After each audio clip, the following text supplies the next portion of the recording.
के नाम लेके भीम का मैं जोश से भर जाती हूँ, नहीं किसी से डरती हूँ, फिर और निडर हो जाती हूँ। ये पंक्तियाँ मुझमें एक जोश भरने का काम करती है। मुझे इस पथ पर बाबा साहब के दिए हुए 3 वचन थे। उन्होंने पहला वचन था शिक्षित करो, और दूसरा था संगठित रहो और संघर्ष करो।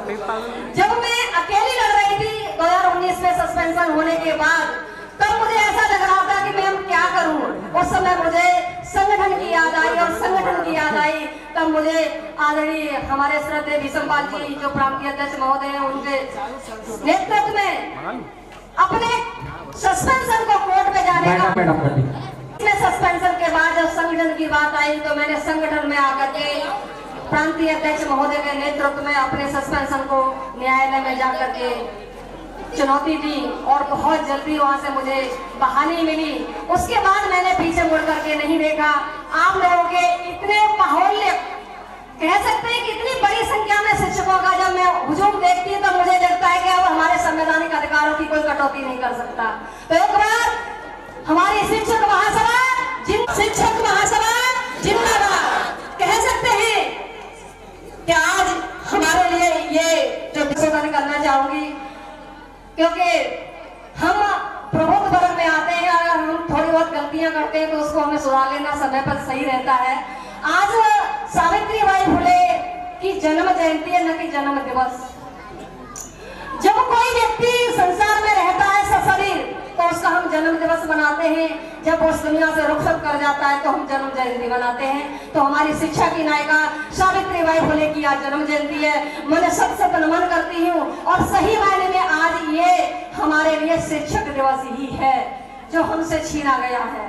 और मैं इस महासभा के बैनर तले, इस महासभा के माध्यम से सरकार से अनुरोध करना चाहती हूँ कि हमारी शिक्षा की नायिका सावित्रीबाई फुले के लिए भारत रत्न पुरस्कार दिए जाने की घोषणा करें। क्या आप लोग मेरे साथ हैं? तो एक बार बोल दीजिए जिंदाबाद जिंदाबाद। और अपनी पंक्तियों के साथ में उनको लेखक और कवि, कलमकार अपनी कविता से वो नहीं लिखता जो समाज में देखता है तो उसकी कलम बेकार है।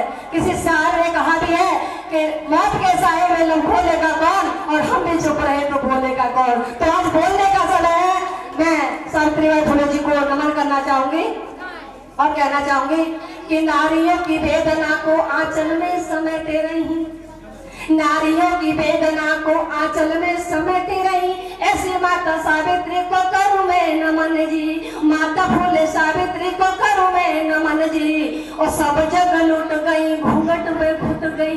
जब शिक्षा का अधिकार हमारे पास नहीं था तो हमारी स्थिति क्या थी कि सब जगह लुट गई, घूंघट में घुट गई, और सावित्री के कारण ही खिला है चमन जी, सावित्री के कारण ही खिला है चमन जी। और जिंदगी के संग्राम संघर्ष दिए विराम, जिंदगी के संग्राम संघर्ष दिए विराम, और प्रतिपल की प्रेरणा दे गई अमन जी। और युग को बदल डाला, युग को बदल डाला, खोल कर पाठशाला।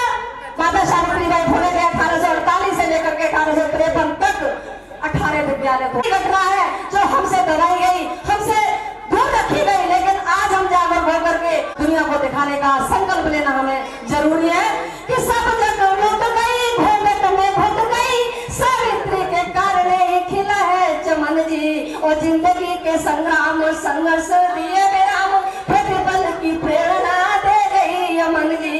और युग को बदल डाला, युग को बदल डाला, खोल कर शिक्षाशाला, और शिक्षा के हथियार की यार का दमन जी, शिक्षा के हथियार की यार का दमन जी। अगर हमें दुश्मन को परास्त करना है तो बाबा साहब ने क्या कहा था कि बिना पढ़ लिख के, बिना ज्ञान के आप अगर दुश्मन से लड़ने जाओगे तो आपकी हार निश्चित है। तो ये कलम की ताकत हमारे बाबा साहब दुनिया में बुद्ध, कबीर और फुले जी को रखा, उनकी विचारधारा को समाहित किया और हमें संवैधानिक अधिकार देकर के आज इतनी सुंदर बगिया को खिला दिया है। मैं पुनः नमन करती हूँ सावित्रीबाई फुले को, और कहना चाहती हूँ कि कलम की ताकत क्या है।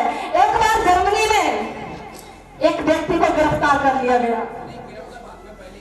एक व्यक्ति को जब गिरफ्तार कर लिया गया तो उसकी बेटी ने कहा, मम्मी पापा को क्यों गिरफ्तार किया गया है। बेटी जब ऐसे सवाल पूछती है तो माँ कहती है कि बेटा आपके पापा ने हिटलर के खिलाफ लिख दिया था इसलिए उनको गिरफ्तार किया गया।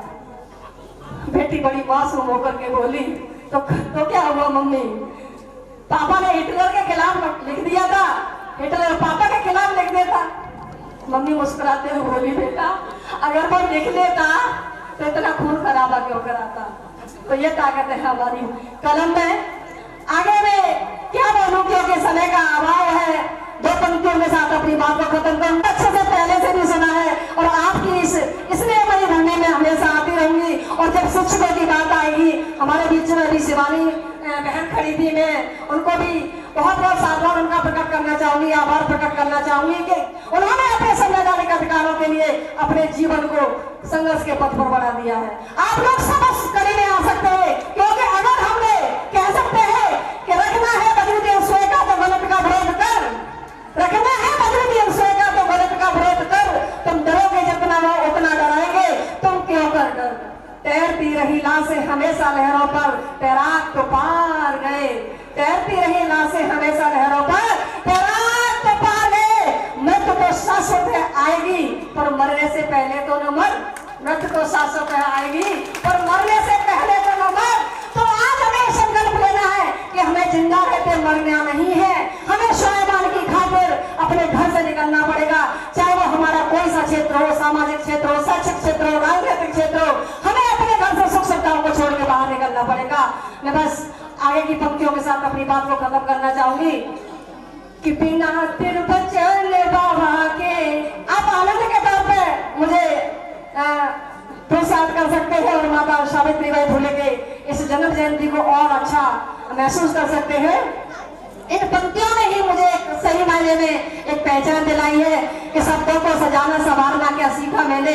सुधी महानुभावों की महफिल ने कवयत्री बना दिया, सुधी महानुभावों की महफिल ने कवयत्री बना दिया। और बाबा साहब के पद पर के चल करके तो वाकई मुझे बहुत कुछ मिला है कि यही नहीं बरसता मोहब्बत का मोह मुझ पर। मेरे साहब के विचारों की यादी मेरे साथ है, मेरे साहब के विचारों की यादी मेरे साथ है। तो बिना तिरुपचन बाबा के गुजारा हो नहीं सकता। हमारा संगठन भी इसी बात को कहता है कि बिना तिरुपचन बाबा के गुजारा हो नहीं सकता। भीम के बिन नजारों के नजारा हो नहीं सकता। मुझे अपना कहो चले, मुझे तुम गैर कह देना। जो लोग बंटवारा करते हैं बाबा साहब में जात वर्ग संप्रदाय, अपना कहो चाहे मुझे तुम गैर कह देना।